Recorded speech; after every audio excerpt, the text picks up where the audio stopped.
그러면 지난 시간까지 했던 거 이어서 다음 거 진행하도록 할게요. 자, 보겠습니다.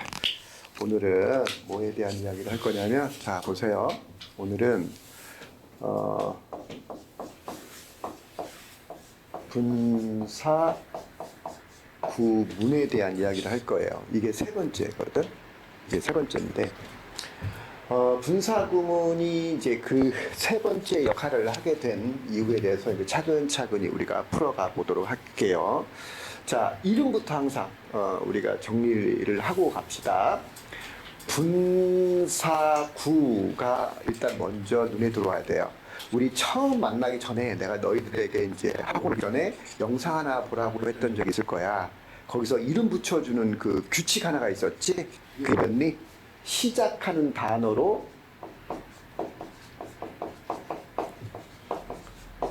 이름 만들어주기, 이름 붙이기.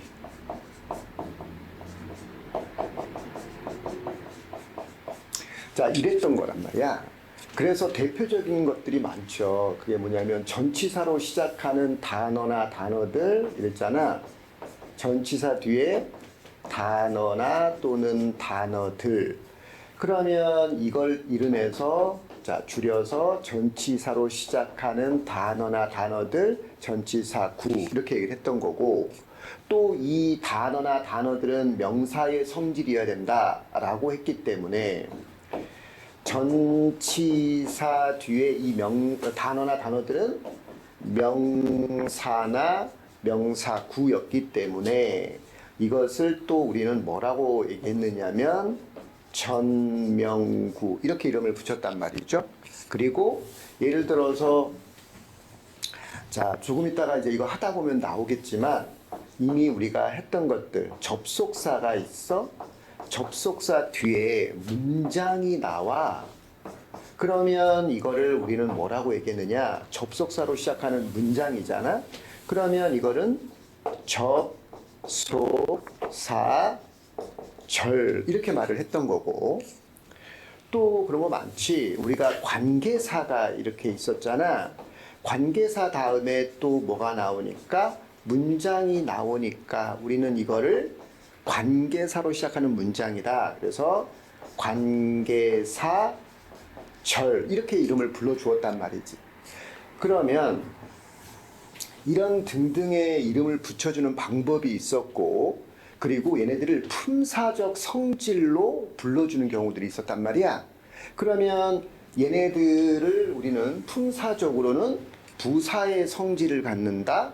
그리고 얘는 명사절을 이끄는 접속사가 왔다면 명사절일 거고, 만약에 because, when 뭐 등등 뭐 이런 것들이 나오면 부사절이라고 말을 할 거야.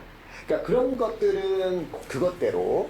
그리고 우리가 관계사절은 두 개의 용법이 있었다고 그래서 명사를 꾸밀 수 있는 형태의 관계사절이 있는가 하면 명사를 꾸밀 수 없는 형태의 관계사절이 있었다. 그럴 때 명사를 꾸미는 역할을 하는 기능으로서의 관계사절을 우리는 형용사의 성질로서 그 역할을 명사를 꾸며준다라고 하여서 형용사절 이렇게 불러주었단 말이지. 그러니까 다 느낌이 되지. 그러면 내가 쌤이 지금 왜 이야기를 했느냐면 우리가 오늘 배워야 되는 게 분사구문에 대해서 배울 거거든.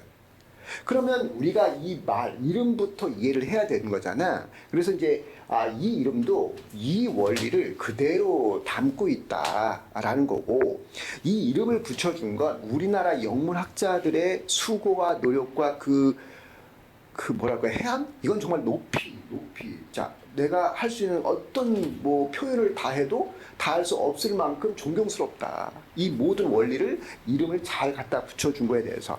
하지만 딱 안타까운 게 우리나라 영어 문법에 주어 동사라는 표현과 주어 보어 목적어 중에 목적어라는 이름을 두 개를 잘못 오용하고 있거나 이해를 잘못하는 것을 그냥 방치한 거에 대해서는 정말 너무 안타깝다. 다 정말 99.9를 잘해놓고 거기서 이제 문제가 되기 때문에 많은 학생들, 나도 역시 그 속의 일원이었고 고통을 받게 되더라. 그러니까 그 부분만은 내가 이제 바꿔야 되겠다라고 생각을 하고, 어쨌든 오늘 우리가 배울 건데 이름부터 이렇더라 한 번 더 생각을 할 수 있도록 여러분 필기해 두고요. 그러면 이제 내가 이 이름을 관련해 설명하면 조금 더 이해가 쉬워질 겁니다. 자, 우선 요거 빨리 필기해 주기 바랍니다. 자, 이어가 보도록 할게요. 자, 봅시다. 자, 그러면 이 이름도 이 원리를 그대로 담고 있습니다. 자, 볼까요? 분사할 때 이 분사가 단어였던 거죠. 그리고 구라는 말은 어떤 거와 유사하게 닮았니? 전치사 구 어디 있어? 얘랑 닮았다라는 거잖아요. 그러니까 마찬가지로 이거예요.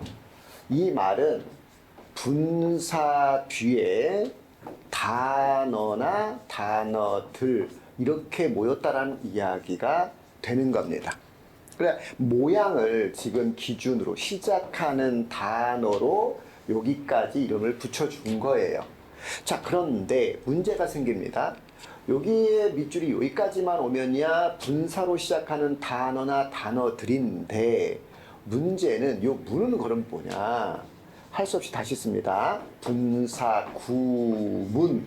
여기까지는 다 똑같은데 그러면 이 구문의 모양은 뭐냐라는 건데 실제로 이거는 요 문이 뭐냐? 바로 뭐죠?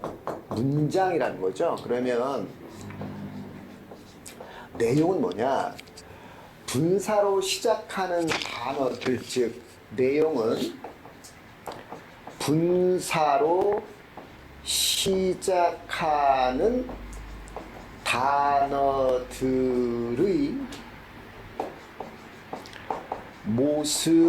모습이지만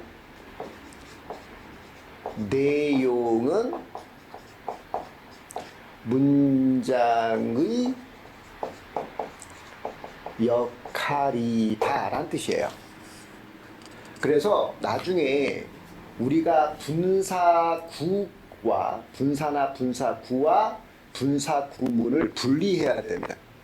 물론 이 두 개에는 공통적으로 분사라는 것이 들어갔지만 역할 자체가 달라요. 나중에 배우게 될 겁니다. 좀 이따 이제 설명을 구체적으로 하다 보면 자, 우선 분사구문은 당연히 분사구를 거쳐야만 자, 이 분사구문의 개념까지 올 수 있는데 그 전에 우선 분사구까지는 분사로 시작한 단어들의 모양이고 그 모양을 얘기하는 거고 분사구문 이렇게 되면 결국 이 말의 의미는 뭐냐? 분사로 시작하는 단어들의 모습이지만 결국 분사구의 모습이지만 내용은 문장의 역할이다 라는 건데 여기까지 잘 이해가 안 될 겁니다. 우선 여기까지 필기해 두고요. 자, 하나씩 오늘 이걸 배워갈 겁니다. 자, 시작.